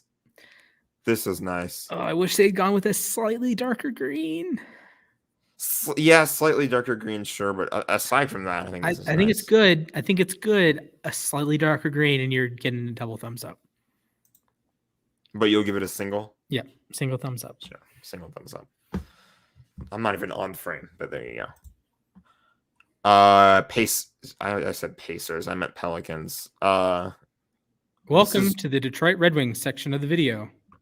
Pretty much. If they wore this, if you told me, hey, the Pelicans got a new jersey, I would not know it was this one. It doesn't fit with the theme of most of these, but I think it actually stands on its own as an okay. I think it's a fine jersey. Is that like a star underneath, or is that just like a watermark? Right here. Yeah. Oh no, this is a watermark. Okay. This is a watermark. I was gonna say that'd be pretty cool, but yeah, this just feels like a standard jersey. I know the Pelicans don't have much of a history to go on here because they're not technically the New Orleans Hornets, but I think they whiffed here. It could have been better. I'll say it could have been better. Like it's a good jersey, but I think they didn't understand the assignment. Yeah. Knicks, not bad. I like that checkered pattern that they have going. I like This it. I like it a this lot. I looks like the really black good. and orange because I think blue and orange has been like pounded to death here, but I'm a big fan of the black. Yeah. I already mentioned how much I love the black stuff, and this is Yeah. I like that NYC they have on the shorts. These are clean. Ooh, I like it. Yeah. I'm a big fan. Double thumbs up. Yep. These are clean. This is the welcome to the MLB All-Star edition of this. Oh man, Oklahoma City. I am not a fan of these. Really, any color? I gotta go thumbs down. Like the only color you have is in the ad logo, and that pretty much. This is why I'm against ads on jerseys, because they try to go for something, and maybe it could have worked, but then you have this huge colorful ad right there on the top. I wish if there was any splash of color, even okay. You know how Miami had the 5 different fonts. If they had like 3 different colors in OKC, like an orange, that would have looked good. Like that would have looked good. You could do like an orange. You could do orange, really dark blue, light blue, and like have a color in the number, and just have like all white everywhere else. I think that would look really nice. But otherwise, I'm not a huge fan of these. I need to get to work on Photoshop. I'd say 1 thumbs down. Magic. I don't know where the colors come from. They had really one jersey that was orange last year. That's why it's orange. I like this one. It's not horrible. I don't think it's Orlando Magic, but I like the jersey. That makes sense. Like this look of the I've always liked that pinstripe look. I think that looks really good. I like the pinstripes. I think this is a good jersey. Yeah. Is it Orlando Magic-y? No, but I think it's a good jersey. Yeah, sure. It stands on its own, I think. Sixers.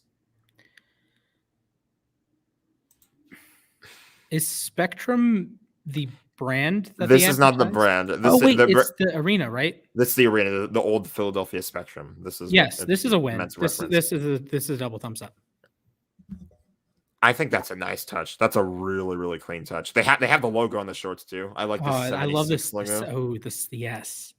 Good job, 76ers. You got these people understood the assignment. Yes. That looks good.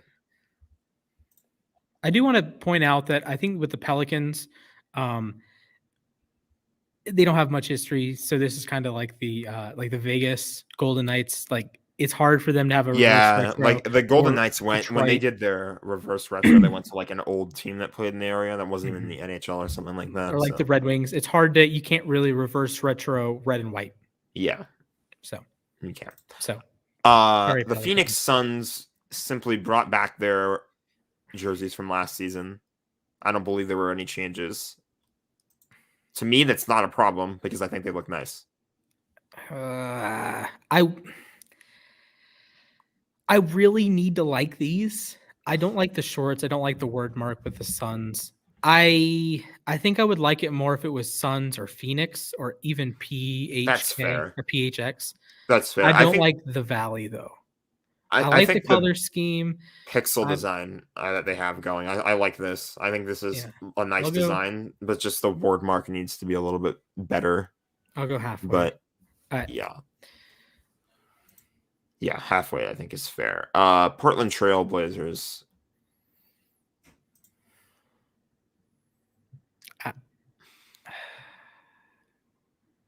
This isn't doing it for me, honestly. No, I think they didn't understand the assignment. If they have the Rip City jerseys on the top, if you swapped them, I wouldn't be able to tell a difference. So solid jersey. I don't think they understood the assignment, so I'm gonna go negative. Yeah. Sacramento Kings. We're back to the whole Sacktown thing. I don't like that. No, I like the purple. I like the black. I like the white. I like everything about it except the word mark. They need to try putting this Lion basketball logo front and center. Amen to that. I think that would look really good. This was like the Cavs logo, like the Cavs and the Warriors with just the lion in the middle. I think this would have gotten probably 4 thumbs up, but I don't like Sacktown, so it's a meh for me. Meh. I do like the purple and black. I'm not good at this. Black always slaps. Purple and black does slap, yeah. I can agree with this. Spurs. Oh, goodness. I actually like what they did here. It feels like a nice throwback to when they had like pretty much the same logo, but with this weird splash of color that they had. I was always curious what that would have looked like in nowadays, and I think I like it. terrible. I think it's a nice change of pace. Sure. When I'll any take it. team that's like that always wears like black and white and silver or whatever, like when they go with a splash of color, usually I'd say 9 times out of 10 it looks pretty good. Mm-hmm. I think that's where we're at in Like this situation. even like the Kings do that, right? Yeah, that's what I said with the Kings. Like, yeah, I really wish they would go back to the purple, but not like the classic purple, but like the Jonathan Quick 2000s purple, era purple. Yeah, right before Jonathan Quick, I guess. right purple. before Jonathan. Well, Quick wore Yeah. purple too. So Yeah, I'd be down for that. These are good. I would say 1 thumbs up. yeah, sure. Oh boy, look at the Raptors. This one's busy. This is very busy. Okay.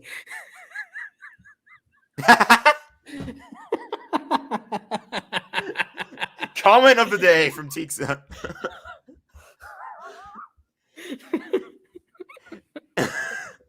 Yes. Slash, remember that one episode when you said you'd buy someone a jersey for the funniest comment? Oh Do you my think that goodness. counts? Teeksa, hit me up, bro. When I get paid. Oh my goodness gracious. That was an unbelievable comment, buddy. He's not wrong either. He is spitting facts Look right at there. Holy. This logo Oh. actually looks like toothpaste. It does. Yes. Oh my goodness. I That is actually never unbelievable. saw that. I never noticed that until now. Oh god. That is unbelievable. That is.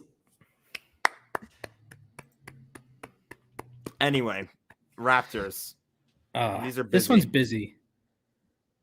They're a I fan like of the this gold shorts. pattern. Is I this like want supposed like to be it. the top of a maple leaf? I think that's nice. I don't think so. I think it's. I don't That's know what what it that's reminds me supposed to of. be. I don't know. Cool as a maple leaf, but. I don't think it's I don't bad, know. but it's just busy. I It's love really the busy. colors. Yeah. I like the maple leaf, like as the belt buckle, essentially. I think it's fine. I would change a couple things on it. I think it's a thumbs up. Yeah. I'm pretty much in the same boat. Utah Jazz. It looks like they didn't change They theirs didn't understand either. the assignment. Like They did if not I go understand the get assignment. I have a Utah Jazz hat that already is that. I like the shorts. The I shorts like are the nice. shorts. But that is the same jersey they wore last year, as far as I'm concerned. Yeah, pretty Like much the same. you missed the point of the assignment. I like Jersey the short, wise alone, I think it's fine. yeah. but in terms I of would the wear whole, like, that whatever Jazz other- jersey. Yeah, but Like, just what if I got a based Donovan on the Mitchell. assignment, like you said. Yeah. I really need more jerseys. Did Like, the Jazz I wish I make was- the playoffs last year? Yes. So this should have been like their orange jersey then. They should have done a throwback for their city jersey, but Yeah. it is what Like, it is, I guess. they have like purple mountains, and they have New Orleans. They can draw on the New Orleans vibes. They have a lot of things they can work with. They just double thumbs down. They actually had things to work with. And they failed. Good jersey, bad. Didn't they- understand the assignment. No, The Wizards. the Wizards. I don't. It's weird to me. I don't hate the word mark. I think the word mark is nice, but there's. I wish they had gone with more of the gold vibes. Like if they had gone like mid 2000s Wizards, I think it would have been a lot better. I can't. It's funny to remember those days when the Wizards and the Capitals both wore like this weird teal and gold and white combo. Like those were strange times. Yeah. So I don't know. I would have gone in a different direction with these. I'm just gonna be honest with you Yeah. there. I think this kind of feels like if you take the Washington logo out. Have you seen the movie? What's it called? Not Space Jam. The the one that the kid is like Allen Iverson for a day. Maybe I heard of it. I don't remember. This looks like a generic movie jersey. That's my issue with it. Like if you put this in a movie, like say Air Bud, I wouldn't be able to tell you otherwise. Like without Washington, of course. If you just had 3 and some stripes, I think it's the same thing as you see in Air Bud. I don't know, man. I'm not a big fan of that one. Yeah. That's it. That should be it. All right. So I think we were in agreement that the best one was Denver. Yes? I think so. Okay. Good job, Denver. Denver, Tixa wins the comment war, but Denver, I Yes. think, had a pretty solid look. I'm like scrolling all the way back up just to make sure. Yeah, Denver's is good. Denver's is really good. Anything else we need to touch on? Because I'm like kind of eyeing my phone with the hoping the Braves. I think we should just let Splash go watch the World Series. So that'll probably wrap us up for episode number 43. Right. Great show, ladies and gentlemen. We have the Troy Polamalu episode today. I'm gonna make an obscure reference. If you're a NASCAR fan, Richard Petty episode. Oh, yes. Good stuff, Richard Petty. All right. Thank you guys for watching. Make sure you smash that like button. You ring-a-ding-ding that Le'Veon Bell. You follow us on Instagram and Twitter at UStadium. You download the UStadium app. We have takes coming. That's why about half of our show was takes, right? Yeah, Hot absolutely. takes. Eventually, we will be fire. able to go into the app and agree and like actually put points on those takes. Do you agree with them? Do you not agree with them? You can now actually wager on those points. Absolutely. On those takes. And you're sitting like I can go get points. And I said, what's one that I've hit on? I haven't hit on many. Nick had one. He said Jamar Chase is going to go 100 yards and a touchdown against the Jets. I said, no way. I'm getting a bunch of points for that one because I said he might get one. He's not getting both. He had like 33 yards and a tutty. I win. Nick loses. Everyone else that bet the agree on that lost. I had a close miss. I said Stafford would throw for 4 touchdowns against the Lions. I think he threw for 3. Oof. I had one. Lamar Jackson and Joe Burrow would combine for a PFF grade of 160. That didn't happen. Both of them were like 130 combined, something like that. But overall, I love takes. I'm really excited. Beta testing is going super well. It should be out in the next week or so for everyone to use. So keep an eye out. Things are getting big. Things are getting big. All right. Any last words? Aaron Donald trains with knives. Aaron Donald trains with knives.